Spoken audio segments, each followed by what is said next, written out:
Smart पहेली में आपका स्वागत है। साथियों, स्मार्ट पहेली में आपका स्वागत है। और आज हम सीटेट के बहुत ही महत्वपूर्ण 30 प्रश्नों को लेके आए हैं, जिसमें हम सीडीपी को पढ़ाने वाले हैं। तो हमारा पहला क्वेश्चन है, कह रहा है कि बाल विकास के संदर्भ में बाल विकास के संदर्भ में निम्नलिखित में से कौन सा कथन सही है?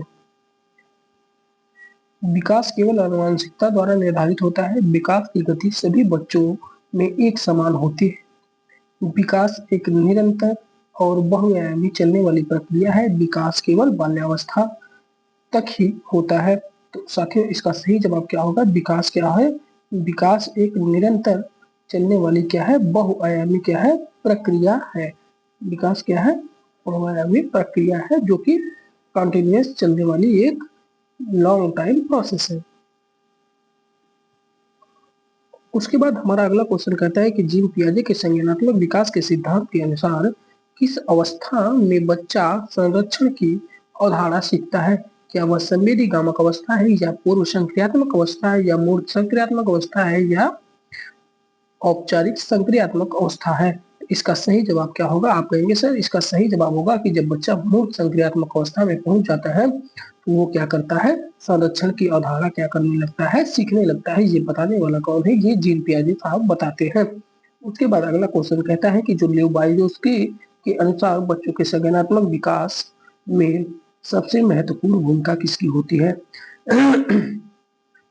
क्या सामाजिक और सांस्कृतिक अंतःक्रिया की होती है, पुरस्कार और दंड की होती है, आनुवंशिक परिपक्वता की होती है, केवल औपचारिक परीक्षा की होती है? तो इसका सही जवाब क्या होगा? आप कहेंगे सर, जो सामाजिक और सांस्कृतिक अंतःक्रिया होती है, इसकी क्या होती है? महत्वपूर्ण भूमिका होती है।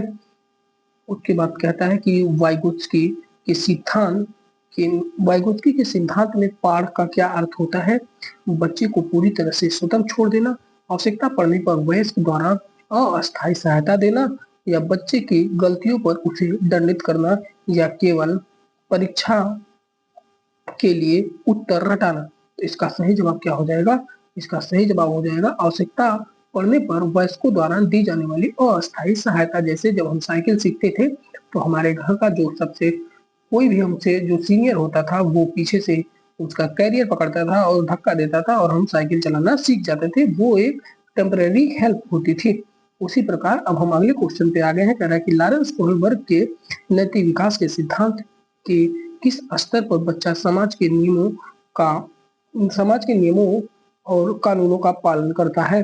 पूर्व पारंपरिक स्तर, या पारंपरिक स्तर, या उत्तर पारंपरिक स्तर, या अमूर्त स्तर? तो इसका सही जवाब क्या हो जाएगा? इसका सही जवाब हो जाएगा पारंपरिक स्तर। उसके बाद हम अगले क्वेश्चन पे आ गए हैं। कह रहा है कि एक जो प्रगतिशील कक्षा होती है में अधिगम कैसा होना चाहिए?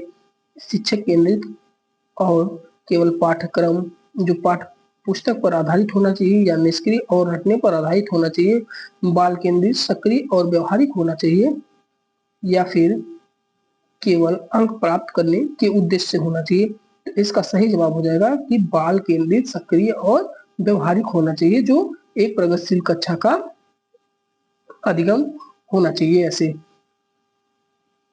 पठन वैकल्य मुख्य रूप से किससे संबंधित अधिगम आसक्त है? क्या वह गणितीय गणना से है, या फिर पढ़ने और लिखने में कठिनाई से है, या शारीरिक संतुलन बनाने में है, या सुनने में कठिनाई से है? तो इसका सही जवाब क्या हो जाएगा? इसका सही जवाब हो जाएगा पढ़ने और लिखने में कठिनाई से होगा। उसके बाद हम अगले क्वेश्चन पे आते हैं। कह रहा है कि जो गणितीय वैकल्य है, ये क्या है? गणितीय वैकल्य का संबंध किस समस्या से होता है?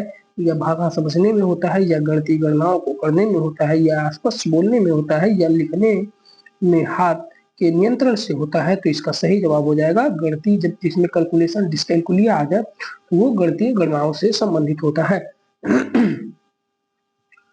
जो हमारा क्वेश्चन नंबर 9 है, ये कहता है कि समावेशी शिक्षा जिसे इंक्लूसिव एजुकेशन का मुख्य उद्देश्य क्या होता है?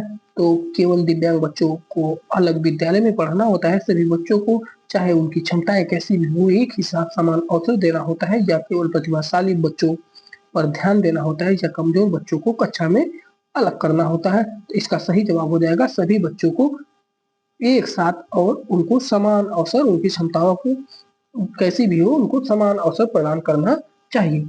उसके बाद हम अगले क्वेश्चन पे आ गए हैं। अगला क्वेश्चन कह रहा है कि जो हार्वर्ड गार्डनर ने बहुबुद्धि का सिद्धांत दिया था के अनुसार कवि और लेखक किस प्रकार की बुद्धि पाई जाती है? क्या वह तार्किक गणितीय बुद्धि पाई जाती है, भाषायिक बुद्धि पाई जाती है, स्थानिक बुद्धि पाई जाती है या शारीरिक संवेदी बुद्धि पाई जाती है? तो साथियों अगर हम बात करेंगे कवि और लेखक की तो ये कैसी भाषाई समृद्ध बुद्धि पाई जाती है।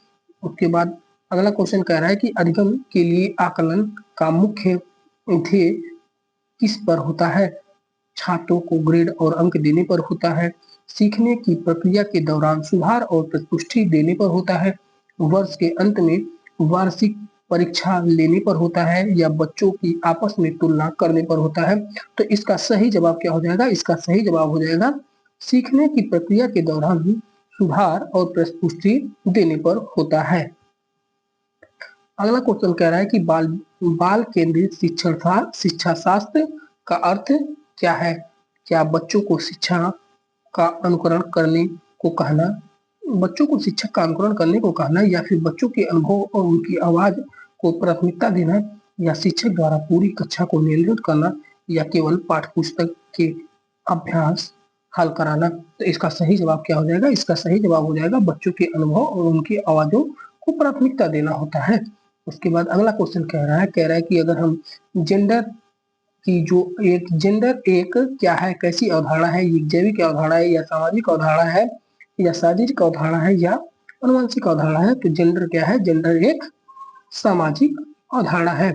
क्या है? एक सामाजिक अवधारणा है। अगर हम सेक्स की बात करेंगे तो सेक्स क्या है?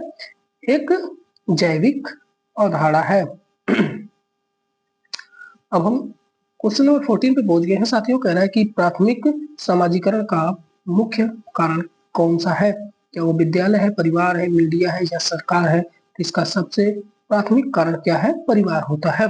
उसके बाद हम क्वेश्चन नंबर 15 पे आ गए हैं। कह रहा है कि द्वितीय समाजीकरण का उदाहरण क्या है? परिवार और पड़ोस होगा या विद्यालय और मीडिया होगा या माता पिता और रिश्तेदार होंगे या परिवार और मित्र होंगे? साथियों इसमें सब के सब जो है द्वितीय के उदाहरण है, लेकिन सबसे सही ऑप्शन इसका क्या होगा? सबसे महत्वपूर्ण भूमिका किसकी होती है द्वितीय में? विद्यालय और मीडिया की होती है। उसके बाद हम अगले क्वेश्चन पे आ गए हैं। कह रहा है कि अगर हम समालोचनात्मक चिंतन को बढ़ावा देने के लिए एक शिक्षक को क्या करना चाहिए? केवल हाँ या ना वाले प्रश्नों को पूछना चाहिए, बच्चों को खुले अंत वाले प्रश्न पूछने के लिए प्रोत्साहित करना चाहिए, बच्चों को केवल उत्तर याद कराने को कहना चाहिए या ब्लैक बोर्ड से सीधे नोट करा देना चाहिए? तो इसका सही जवाब क्या हो जाएगा? बच्चों को खुले अंत वाले प्रश्न पूछने के लिए क्या करना चाहिए? प्रोत्साहित करना चाहिए। उसके बाद कह रहा है कि आंतरिक अभिप्रेरणा का उदाहरण कौन सा है? पुरस्कार प्राप्त करने के लिए पढ़ना, परीक्षा में प्रथम आने के लिए पढ़ना या फिर परीक्षा में अपनी रुचि और आनंद के लिए पढ़ना या डांट से बचने के लिए क्या करना? पढ़ना। तो इसका सही जवाब क्या हो जाएगा? इसका सही जवाब साथियों ऑप्शन नंबर सी हो जाएगा, विषय में अपनी रुचि और आनंद के लिए पढ़ना क्या हो जाएगा? आंतरिक प्रेरणा, इंटरनल मोटिवेशन होता है। अगर हम बात करेंगे क्वेश्चन नंबर 18 की, कहता है कि विकास का सिरोन्मुखी सिद्धांत बताता है कि विकास किस दिशा में होता है? केंद्र से बाहर की ओर होता है, सिर से पैर की ओर होता है, पैर से सिर की ओर होता है, बाहर से अंदर की ओर होता है? तो इसका सही जवाब क्या हो जाएगा? सिर से पैर की ओर होता है। उसके बाद अगला क्वेश्चन है, कह रहा है कि अगर हम विकास का समीप दूरस्थ सिद्धांत प्रॉक्सिमो डिस्टल प्रिंसिपल का क्या दर्शाता है? सिर से पैर तक जो विकास होता है या शरीर के केंद्र से बाहरी अंगों की ओर विकास होता है, केवल मानसिक विकास होता है, केवल भावनात्मक विकास होता है? तो इसका सही जवाब हो जाएगा शरीर के केंद्र से बाहर की ओर अंगों का विकास होता है। उसके बाद अगला क्वेश्चन कह रहा है कि समीपस्थ विकास क्षेत्र जिसको हम पीढ़ी की अवधारणा के नाम से जानते हैं, यह अवधारणा किसने दी? क्या वह बी.एफ. स्किनर साहब ने दी, जीन पियाजे ने दी, लेव वाइगोत्स्की ने दी, अल्बर्ट बंडूरा ने दी? तो आप कहेंगे सर ये जेड.पी.डी का जो सिद्धांत है इसको देने वाले लेव वाइगोत्स्की साहब है। अगर हम आनुवंशिकता और वातावरण के विकास की बात करें तो इसमें महत्वपूर्ण भूमिका होती है। किसकी होती है? केवल आनुवंशिक जिम्मेदार हो, केवल आनुवंशिकता जिम्मेदार होती है, केवल वातावरण जिम्मेदार होता है, या विकास आनुवंशिकता और वातावरण दोनों जटिल अंतःक्रिया का परिणाम होता है, या दोनों में से कोई भी भूमिका नहीं निभाता है? तो इसका सही जवाब हो जाएगा इसमें दोनों की अंतःक्रिया का परिणाम होता है। चाहे वो हमारी आनुवंशिकता हो और हमारा वातावरण हो, दोनों हमारे ऊपर क्या करते हैं? इफेक्ट करते हैं। उसके बाद अगर हम सतत विकास एवं व्यापक मूल्यांकन, जिसको हम सीसीई का मुख्य उद्देश्य क्या होता है, इसके नाम से जानते हैं, सतत व्यापक मूल्यांकन, जिसको हम सीसीई के नाम से जानते हैं। इसका मुख्य उद्देश्य क्या होता है? बच्चों में डर पैदा करना होता है, या बच्चों में समग्र विकास पर नियंत्रण या आकलन करना होता है, केवल पास एवं फेल घोषित करना होता है, या शिक्षक की दक्षता की जांच करना होता है? तो इसका सही जवाब क्या हो जाएगा? बच्चे के समग्र विकास का निरंतर क्या करना है? आकलन करना है। उसके बाद हमारा अगला क्वेश्चन कह रहा है कि एक शिक्षक को अपनी कक्षा में व्यक्तिगत भिन्नताओं को किस रूप में देखना चाहिए? शिक्षण अधिगम प्रक्रिया के लिए एक बाधा, सीखने की प्रक्रिया एक स्वाभाविक और समृद्ध भाग, बच्चों की कमी, या फिर एक समस्या जिसे मिटा देना चाहिए? तो इसका सही जवाब क्या हो जाएगा? सीखने की प्रक्रिया का एक स्वाभाविक और समृद्ध भाग। क्वेश्चन नंबर 24 आ गया है। ये कहता है कि रचनावादी दृष्टिकोण के अनुसार ज्ञान का निर्माण कैसे होता है? शिक्षक द्वारा निष्क्रिय रूप से दिए जाने से, या शिक्षार्थी द्वारा अपने पूर्व ज्ञान एवं गतिविधियों के माध्यम से सक्रिय रूप से, या केवल पाठ्य पुस्तक पढ़कर, या केवल परीक्षा देना? तो इसका सही जवाब हो जाएगा शिक्षार्थी द्वारा अपने पूर्व ज्ञान और गतिविधियों के माध्यम से सक्रिय रूप से। इसका सही ऑप्शन जो है बी सही होगा। उसके बाद कहता है कि जो अधिगम आसक्तता से ग्रस्त बच्चों के लिए सबसे उपयुक्त शिक्षण रणनीति क्या है? उन्हें मुख्य धारा की कक्षा से बाहर निकालना, उनकी आवश्यकताओं के अनुसार व्यक्तिगत शिक्षण योजना बनाना, उन्हें केवल खेल कूद में लगाना, उन्हें कठिन से कठिन गृह कार्य देना? तो इसका सही जवाब क्या हो जाएगा? उनकी आवश्यकताओं के अनुसार व्यक्तिगत शिक्षण की योजना बनाना। उसके बाद क्वेश्चन नंबर हमारा 26 आ गया है। कह गया है कि बच्चों की भाषा संप्राप्ति में सबसे महत्वपूर्ण कारक कौन सा है? क्या वह समृद्ध भाषिक वातावरण है, या व्यक्ति के नियमों को रटना है, या केवल शब्दों को याद करना है, या केवल भाषा की लिखित परीक्षा है? तो इसका सही जवाब क्या हो जाएगा? समृद्ध भाषिक वातावरण क्या करना है? तैयार करना है। उसके बाद हम अगले क्वेश्चन पे आ गए हैं। ये कहता है कि सुविधादाता के रूप में एक शिक्षक की मुख्य भूमिका क्या होती है? क्या वह कक्षा में पूर्व अनुशासन और नियंत्रण बनाए रखता है, या बच्चों को स्वयं सोचने, खोजने और ज्ञान का निर्माण करने के अवसर प्रदान करता है, या सभी प्रश्नों के उत्तर पहले ही लिखवा देना, या केवल व्याख्यान देना? तो इसका सही जवाब हो जाएगा बच्चों को स्वयं सोचने और खोजने, ज्ञान का निर्माण करने के अवसर क्या करना है? प्रदान करना होता है। उसके बाद क्वेश्चन नंबर 28 पे आ गए हैं। ये कह रहा है कि किस अवस्था को तूफान एवं तनाव की अवस्था कहा जाता है? क्या वह शैशवावस्था है, प्रारंभिक बाल्यावस्था है, किशोरावस्था है, या प्रौढ़ावस्था है? तो इसका सही जवाब हो जाएगा जो किशोरावस्था है, इसको हम तूफान या तनाव की अवस्था के नाम से जानते हैं। अब हम वस्तु अस्थायित्व, जिसको हम ऑब्जेक्ट परमानेंस की बात करने वाले हैं, का गुण पियाजे की किस अवधारणा की मुख्य उपलब्धि है? संवेदीगामक अवस्था, पूर्व संक्रियात्मक अवस्था, मूल संक्रियात्मक अवस्था, या औपचारिक संक्रियात्मक अवस्था? तो इसका सही जवाब हो जाएगा संवेदीगामक अवस्था जो है इसका राइट ऑप्शन हो जाएगा। अब हम क्वेश्चन नंबर 30 पे आ गए हैं। ये कह रहा है कि